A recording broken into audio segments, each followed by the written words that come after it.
This is my first trip to Africa.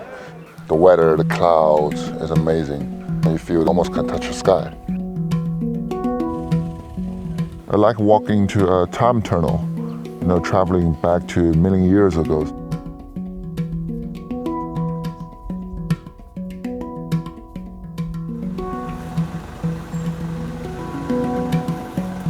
You're waiting for the light? We've been working with a whole range of celebrities from Asia, and it's always been my ambition to bring one of them here to Africa to meet the wildlife, to meet the people, and to understand what's going on. And do you know what a group of rhino is called? What? A crash of rhinos. This is a black rhino, and you can tell, partly because of the body shape, but also the lips are like a V shape, as opposed to a flat shape, which is the white rhino. Now I want to take you to see one of the rarest animals in the world, the northern white rhino. Hi Richard, how you doing? Good to see you again. On Olpejeta, we're the largest black rhino sanctuary in Kenya. In fact, we're probably the largest black rhino sanctuary in East Africa. We're not the largest white rhino sanctuary, although we have 4 northern white rhinos, which are 4 of the last remaining 7 northern white rhinos left in the world. They came from zoos from the Czech Republic. The idea behind bringing them back here is because they weren't breeding in zoos. By bringing them back into an African situation, there's more chances of them breeding. So really this is a completely last-ditch attempt to try to save this species.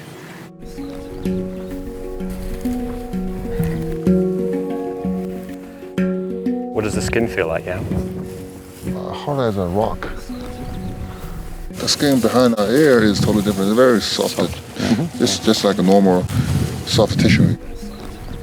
So every rhino in Kenya has an ear notch and an ear notching pattern on this ear and also on the other ear, which tells you what animal it is. Okay. It's like a rhino passport. What is horn made of? Compacted hair, which is exactly similar to fingernail. Because of the poaching threat to rhinos across Africa, we trim their horn on a regular basis, just to keep it as small as possible. Over the past 2 years, in particular, the poaching pressure against rhinos has reached levels which have probably never really been experienced, certainly not in the last 20 years.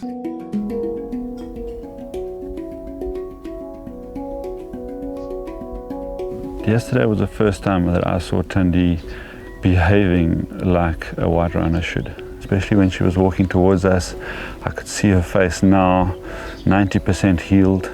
On the night of the march, the first 2012, 3 animals were brutally poached, and in my experience, I'd never come across poaching of that nature. They'd all been dehorned while they were still alive. One of them succumbed through the night. The other 2 we found still alive. And they'd cut right through her skull to get every last piece of horn out. You know, she's nothing short of a miracle.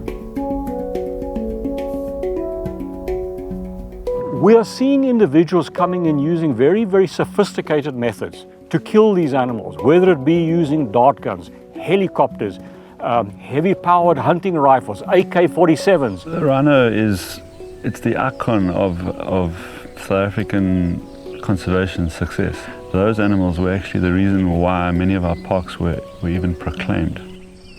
75% of the world's rhino population is to be found here in South Africa. So we are the custodians, so to say, the last bastion. They're not big, grumpy, ugly things that are there to hurt you. They just want to carry on and enjoy life.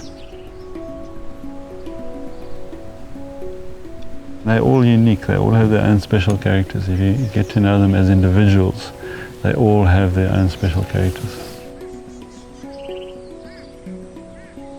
Rhino poaching in South Africa has only really become a crisis in the last 3 years. We're obviously a good target for poachers because rhino populations in the rest of Africa have just been decimated. What the Rhino Rescue Project does is we treat rhino horns to make them unfit for human consumption or for ornamental use. In other words, so that they lose their value and the rhino's value once again is vested in the live animal. The problem with protecting wildlife is that Wildlife needs space. You're having to protect endangered species such as rhinos over big areas, and that's a really big challenge.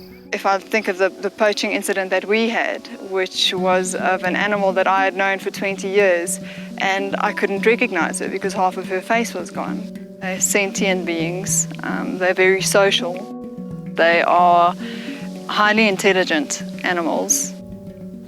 These animals experience many of the same emotions that we do. So they feel scared, they feel vulnerable, they get traumatized, and they respond to trauma just the same way as we do. You know, it's not like the movies where this animal humanely falls asleep and gently dies. Imagine you having your nose cut off and you just left alive and awake. You cannot describe the tragedy that we are facing on a daily basis. Her horn probably never grown back, right? Because they cut off from the very, very bottom. So deep that the growth plate is gone now. It's very important that more people come here and see for themselves just what we're losing with some of these wildlife trade problems. More people join us, more protection animal gets. We try increase the public wellness because we want people to know what kind of result were left behind for those wild animals. We don't want one day we have to study our animal from the pictures. We can learn each other. But the more we learn, the more we know, and more we find out, we are just a piece of this entire universe.